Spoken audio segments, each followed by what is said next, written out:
As the world watched with anticipation, skepticism, or outright apprehension, Donald Trump's second term as US President began with a flurry of executive actions, policy reversals, and bold diplomatic maneuvers.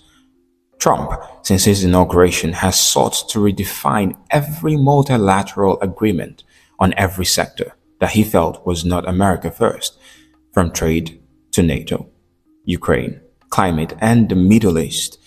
This has caused significant shockwaves, and the effect is felt across the world. The first 100 days have proven decisive in reshaping trade alliances, redrawing security commitments, and upending decades of diplomatic norms. While headlines have focused on the escalating US-China rivalry, NATO's existential crisis, and the Middle East shifting power dynamics, the ripple effects have been just as profound in regions often overlooked in global discourse, particularly Africa, where Trump's transactional America First doctrine has forced nations to recalibrate their economic and security strategies. No multilateral institution, no long-standing alliance, and no international agreement has been spared. Trump has moved aggressively to dismantle or renegotiate every pact he perceives as disadvantageous to US interests, from trade deals and climate accords to defense spending commitments and humanitarian aid frameworks. The consequences have been immediate and far-reaching. Supply chains fractured, military alliances strained, and global markets thrown into uncertainty. The Trump administration's approach to global trade has been defined by aggressive protectionism and a preference for bilateral agreements over multilateral frameworks. Within weeks of taking office, the president signed a series of executive orders reinstating and expanding tariffs on key imports, particularly targeting China and the European Union.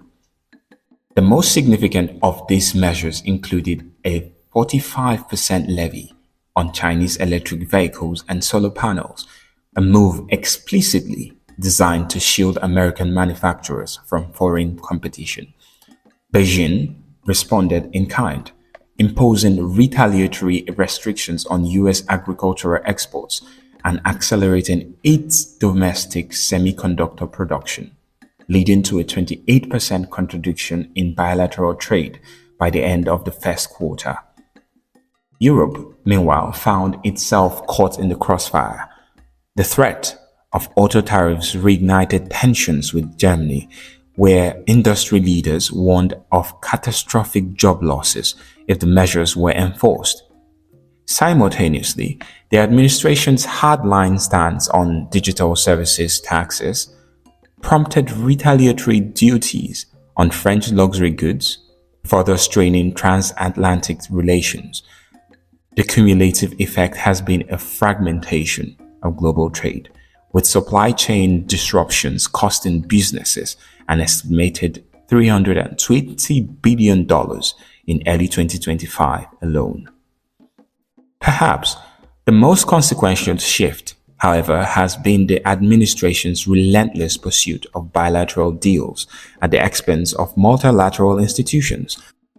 The rapid finalization of the US-UK trade agreement, which granted American financial firms unprecedented access to British markets, demonstrated this strategy in action. Similarly, the controversial pact with Kenya, viewed by many African leaders as an attempt to undermine the African Continental Free Trade Area, highlighted the administration's willingness to prioritize short-term economic gains over regional cohesion. African economies have not been immune to the ripple effects of the US-China trade tensions. The Pan-African Manufacturers Association, PAMA, has raised alarms over the detrimental effects of the ongoing trade war on Africa's economy. Disruptions in supply chains, rising production costs, and uncertainties surrounding export markets have left many African manufacturers struggling to cope with the fallout. The trade dispute has significantly affected African access to essential raw materials and machinery sourced from China, while exports to the US face stiffer competition as African firms seek alternative markets amidst rising tariffs on Chinese goods. The African Growth and Opportunity Act, AGOA, which provided duty-free access to the US market for African manufacturers, is set to expire in September 2025. With President Trump's protectionist stance, there is uncertainty surrounding its renewal. The potential discontinuation of AGOA could have significant impacts on economies like South Africa, which is one of the largest exporters under the agreement. The repeal of AGOA could lead to job losses and economic downturns in sectors heavily reliant on exports to the US. In his second term, President Donald Trump has significantly reshaped the global security dynamics, particularly concerning NATO, the Middle East, and the ongoing conflict in Ukraine. His administration's policies have prompted both apprehension and strategic recalibrations amongst allies and adversaries alike. President Trump's long-standing skepticism towards NATO has intensified. He has demanded that member states increase defense spending to 3% of GDP by 2028, a notable escalation from the previously agreed upon 2% target. This ultimatum carries the implicit threat of reduced US troop deployments in nations that fail to comply, causing concerns amongst Eastern European countries like Poland and the Baltic states, which rely heavily on American security guarantees.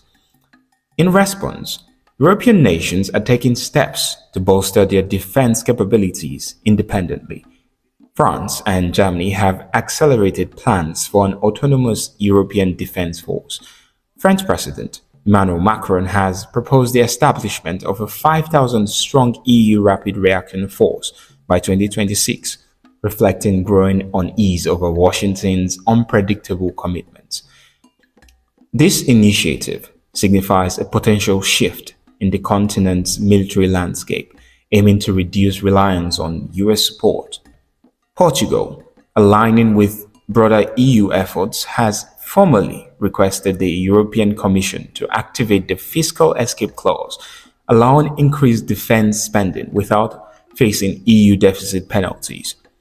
This move is part of a €800 billion plan to enhance Europe's defense industry, demonstrating the continent's commitment to strengthening its military capabilities amidst rising security concerns. In the Middle East, the Trump administration's policies have been characterized by a combination of confrontation and strategic realignment.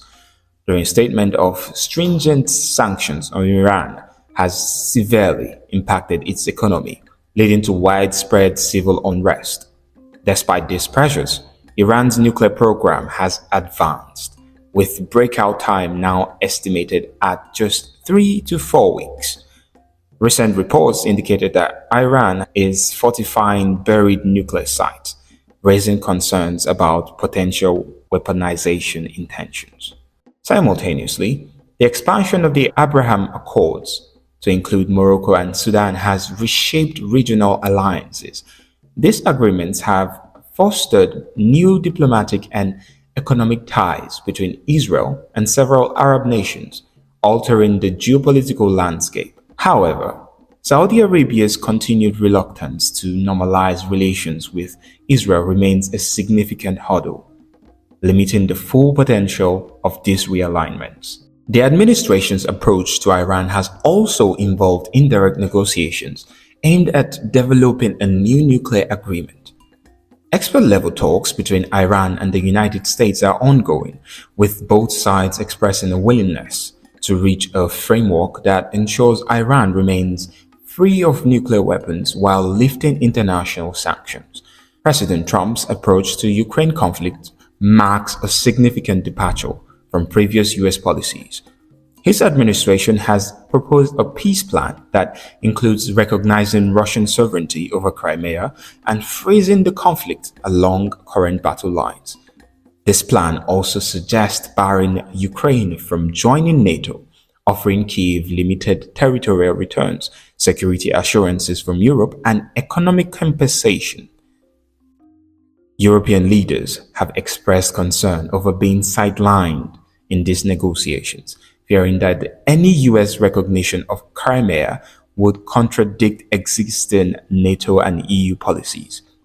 The exclusion of European allies from pivotal discussions has the potential to fracture NATO unity and undermine the alliance's credibility.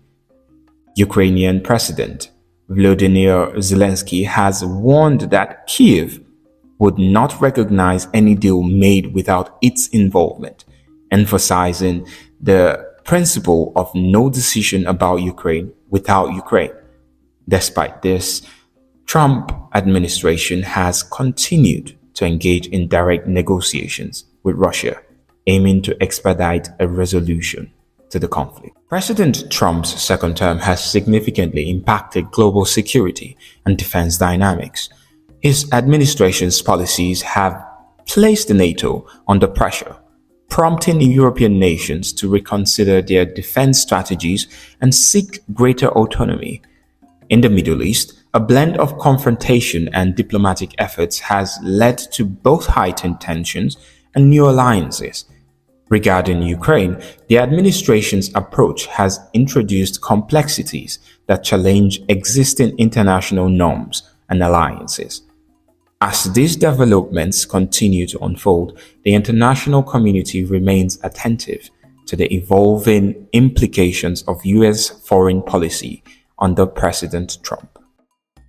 In the first 100 days of President Donald Trump's second term, his administration has markedly accelerated the retreat from multilateralism, a trend that began during his initial tenure. This shift has led to significant disruptions in global governance structures, environmental cooperation, and international trade mechanisms. On January 20th, 2025, President Trump signed Executive Order 14162 titled Putting America First in International Environmental Agreements, directing the United States' immediate withdrawal from the Paris Climate Agreement. This marked the second time the US exited the accord, following a similar move in 2017. The withdrawal process, requiring a one-year notice period, is set to conclude in early 2026. Critics argue that this decision undermines global efforts to combat climate change, especially as the US is one of the world's largest greenhouse gas emitters. The move has drawn condemnation from environmental groups and international leaders who view it as a significant setback in the fight against global warming. President Trump's energy policy has focused on revitalizing the fossil fuel industry. In April 2025, he signed executive orders aimed at boosting coal production and rolling back environmental regulations. The administration's promotion of the so-called Clean Fossil Alliance has been criticized as greenwashing, with experts arguing that it undermines genuine efforts to reduce carbon emissions. The Trump administration has also curtailed US involvement in various United Nations bodies. In February 2025, the US announced its withdrawal from multiple UN agencies, including the Human Rights Council and UNESCO, citing perceived biases. Additionally, the administration has reduced funding to critical UN programs impacting humanitarian efforts worldwide. The World Trade Organization (WTO) has faced increased challenges due to the US blocking appointments to its appellate body, rendering it incapable of resolving trade disputes effectively. This obstruction has led to over 20 unresolved cases, weakening the WTO's role in maintaining global trade order. The US's retreat from multilateral agreements and institutions has emboldened authoritarian regimes, weakened international cooperation, and hindered progress on critical issues like climate change and human rights. As the world grapples with complex global challenges, the absence of US leadership in multilateral forums poses significant risk to the effectiveness of collective action. In summary, the early months of President Trump's second term have seen a concerted effort to dismantle multilateral frameworks with far reaching consequences for global governance, environmental policy, and international cooperation. Africa's position in the shifting global order under Trump's second term has grown increasingly complicated, not only as a collateral damage in the broader trade and diplomatic battles between global powers, but also as a region grappling with its own existential questions about sovereignty, multilateralism, and economic self-determination. While much of the media narrative has remained fixed on US-China rivalry and Europe's security realignments, the repercussions for Africa and the wider global South have been profound, threading through trade, health, security, and geopolitical agency. One of the clearest markers of this impact has been the dramatic shift in US foreign aid policy. The Trump administration's decision early in its second term to cut PEPFAR funding by 15%, a program credited with saving over 200 million lives since its inception in 2003, sent shockwaves through public health systems across sub-Saharan Africa. Countries like Uganda, Kenya, and Eswatini, which rely heavily on US support for antiretroviral therapy and prevention services. This rollback extended beyond healthcare. Cuts to US contributions to the World Food Programme compounded humanitarian crises in regions already destabilized by climate shocks and internal conflict. In famine-stricken parts of Sudan and Somalia, the reduction in emergency food aid exacerbated malnutrition rates and led to a rise in food insecurity. Such developments highlighted how US retrenchment from multilateral commitments disproportionately affects vulnerable populations in the global South. The security landscape too has shifted. In a move emblematic of Trump's American First doctrine, the US partially withdrew military forces from key outposts in Niger and Chad, long considered frontline partners in counterterrorism operations against Boko Haram, ISWAP, and Al-Qaeda in the Islamic Maghreb. Into this vacuum stepped Russia's Wagner Group, which expanded its presence in Mali, the Central African Republic, and Burkina Faso. While some African leaders welcomed the security support, human rights groups warned of the growing risk of extrajudicial killings and state repression tied to Wagner's operations. This strategic pivot reflects a broader contest for influence in Africa, where American disengagement has created opportunities for rival powers like China, Turkey, and Russia to deepen their footholds. In the tumultuous wake of Trump's second term's first 100 days, it has become increasingly clear that the ripples of American retrenchment and protectionism extend far beyond Washington's immediate rivals. For Africa and much of the global South, the old certainties of multilateralism, development assistance, and stable diplomatic partnerships have frayed. In their place stands a harsher transactional global order, one where great powers treat the continent less as a partner in progress and more as a contested ground in their own strategic rivalries. Yet, amidst the challenges lies opportunity. Africa's response to this moment has not been passive. The continent's leaders are learning, swiftly and sometimes painfully, the value of pragmatic alliances, diversified partnerships, and intracontinental solidarity. The controversies surrounding the Kenya-US trade deal have rekindled vital debates about the future of the African continental free trade area, and the importance of protecting regional integration against external pressure. Similarly, the geopolitical vacuum left by the US military withdrawals has catalyzed a new conversation about African led security initiatives and the need to reduce dependency on unpredictable foreign actors. Perhaps most crucially, this period has exposed the moral and political limitations of Western rhetoric about partnership and mutual respect.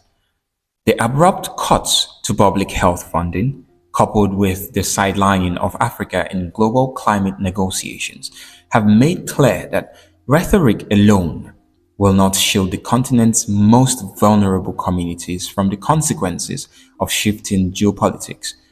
As such, African nations are increasingly asserting their agency, leveraging their collective market size, mineral wealth, and strategic geography to negotiate on their own terms.